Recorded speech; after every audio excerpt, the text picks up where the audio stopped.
2025 সালের 21 নভেম্বর শুক্রবার সকাল 10:38 সংঘটিত ভয়াবহ ভূমিকম্পে রাজধানী ঢাকাসহ দেশের বিভিন্ন অঞ্চলে ব্যাপক ক্ষয়ক্ষতি হয়েছে।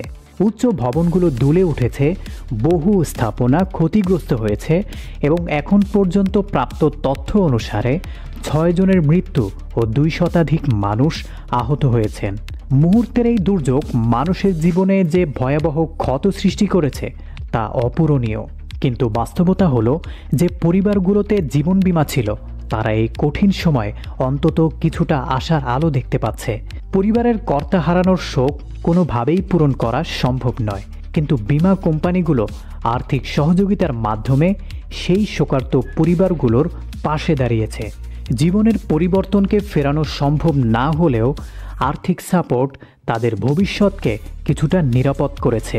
একইভাবে যেসব ভবন ক্ষতিগ্রস্ত হয়েছে এবং যেগুলোর সম্পদ বীমা করা ছিল, তারা ক্ষতিপূরণের জন্য দাবি করতে পারছেন।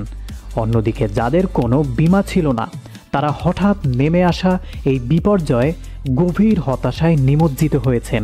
একটি মুহূর্তই প্রমাণ করেছে অনিশ্চয়তায় ভরা জীবনে বীমা কতটা জরুরি। সংশ্লিষ্ট বীমা কর্তৃপক্ষ ক্ষতিগ্রস্ত ব্যক্তি ও পরিবারগুলোর দাবি দ্রুত নিষ্পত্তির জন্য সব কোম্পানিকে নির্দেশনা দিয়েছে। এই দুর্যোগ আমাদের সবার জন্য একটি বাস্তব শিক্ষা। জীবনহানি হোক কিংবা সম্পদের ক্ষতি, বীমাই হতে পারে সংকট মুহূর্তে সবচেয়ে বড় সুরক্ষা।